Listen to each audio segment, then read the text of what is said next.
अस्सलामुअलैकुम प्यारे दोस्तों, आज हम टेलीपैथी के एक ख़ास तरीक़ेकार पर बात करेंगे कि जिसकी मदद से आप अपना मैसेज दूसरों तक पहुंचा सकते हैं।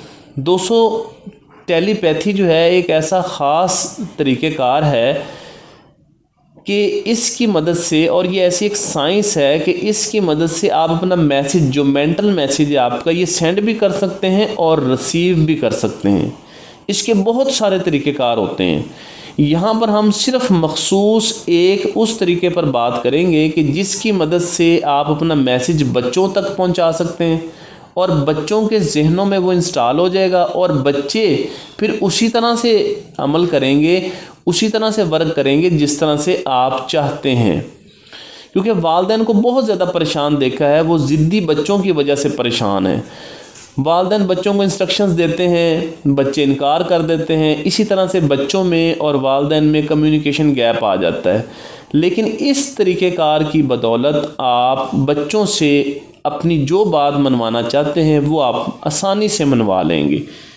वैसे तो इसका पूरा कोर्स होता है 1 मंथ का, जो हम ऑनलाइन करवा रहे हैं, लेकिन यहाँ पर सिर्फ आपको एक तरीक़ेकार बताया जाएगा। इसकी मदद से आप बच्चों से जो काम लेना चाहते हैं, जो बात उन्हें समझाना चाहते हैं, वो आप उन्हें समझा सकते हैं आसानी के साथ। तो अभी आप ऐसे करें कि एक कॉपी पेंसिल ले लें और इस चीज़ को जो मैं आपको बताऊंगा इसे आप लिखना शुरू कर दें, ताकि आपको तमाम जो पॉइंट्स हैं वो आपको याद रहें। इसमें सबसे पहली चीज़ जो समझने वाली है वो ये है कि आपको ब्रेन वेव्स का पता होना चाहिए। वैसे तो काफ़ी टाइप्स होती हैं ब्रेन वेव्स की, लेकिन यहाँ पे सिर्फ हम 2 को डिस्कस करेंगे कि 2 ब्रेन वेव्स कौन सी हैं। एक ब्रेन वेव होती है बीटा, एक होती है अल्फ़ा। जब कोई इंसान अवेक हालत में मौजूद है, यानी कि जागने वाली हालत में मौजूद है, और जिस तरह से हम दिन भर काम कर रहे होते हैं, आ रहे हैं, जा रहे हैं, खा रहे हैं, पी रहे हैं, कोई भी फंक्शन कर रहे हैं, कोई भी एक्टिविटी परफॉर्म कर रहे हैं, इसका मतलब ये है कि हम अवेक स्टेट में हैं, अलर्ट स्टेट में हैं। कोई हमें बुलाए हम फ़ौरन रिस्पॉन्स करते हैं, हम खुद काम कर रहे होते हैं। तो ये अलर्ट जो स्टेट होती है ना, ये बीटा स्टेट होती है।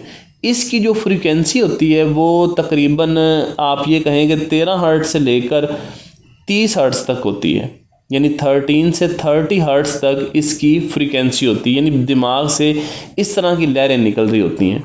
दिमाग जो है दोस्तों एक एंटीना है, एक टावर है, मैसेजेस को सेंड भी करता है और रिसीव भी करता है। ये सारे मैसेजेस के वेव्स की सूरत में होते हैं, लहरों की सूरत में होते हैं। दूसरी जो वेव की शक्ल है, दूसरी जो इन लहरों की शक्ल है जो दिमाग से निकलती हैं, वो होती हैं अल्फ़ा स्टेट, और ये लो लेवल की होती हैं। ये तब होता है जब आपने देखा हो कि हम रेस्ट करने लगे हैं, हम थक चुके हैं, हम चाहते हैं कि हम सो जाएं, तो सोने से पहले जो हमारी हालत होती है जिसमें हम बिल्कुल रिलैक्स होते हैं, सोने के करीब होते हैं, कोई काम नहीं कर रहे होते, उस वक़्त आप ये कह लो कि जब हम ना जाग रहे होते हैं ना सो रहे होते हैं, बल्कि सोने से पहले जो हालत है, यानी कि ऐसी हालत जिसमें अभी हम सोए नहीं हैं लेकिन सोने के करीब हैं, ठीक है, यानी बिल्कुल रिलैक्स इतना होता है कि हम बस जैसे अभी सोए, यानी वो जो हालत होती है, यानी कोई भी हम काम नहीं कर रहे, उस हालत में उसे कहते हैं अल्फ़ा स्टेट। और ये जो अल्फ़ा स्टेट होती है, इसकी जो फ्रीक्वेंसी है ना, वो तकरीबन होती है 9 से लेकर 13 हर्ट्ज़ तक होती है, बड़ी कम फ्रीक्वेंसी है। हमें यही 2 स्टेट चाहिए। किसके लिए? जिसको हम समझाना चाहते हैं वो अल्फ़ा स्टेट में होना चाहिए, कम फ्रीक्वेंसी में, और जो हम समझा रहे हैं, समझाने वाला बीटा स्टेट में होना चाहिए। ये ज़रूरी बात है, क्योंकि वालिदैन गलती क्या करते हैं?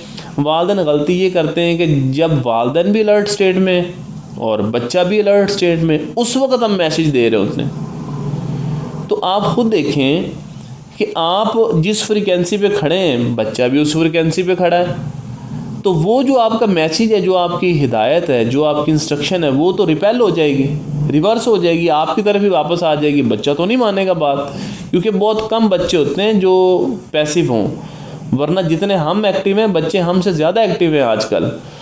तो उन्हें अगर आप कोई पैगाम देना चाहते हैं, कोई ख़ास बात समझाना चाहते हैं, तो उस वक्त समझाएं। और दूसरी बात कि वालिदैन के अंदर एनर्जी होना बड़ा ज़रूरी है, वालिदैन का ख़ुद चार्ज होना बड़ा ज़रूरी है। तो अब वालिदैन के अंदर मुराकबे से या मेडिटेशन से, इन चीज़ों से आप एनर्जी हासिल करें तो उसको फिर आप इस्तेमाल करें। एनर्जी ज़ाया हो जाती है गुस्सा करने से, मायूस होने से। ये दो चीज़ें ना घर में किया करें, ना गुस्सा ना मायूसी, क्योंकि इन दोनों से एनर्जी ज़ाया होती है।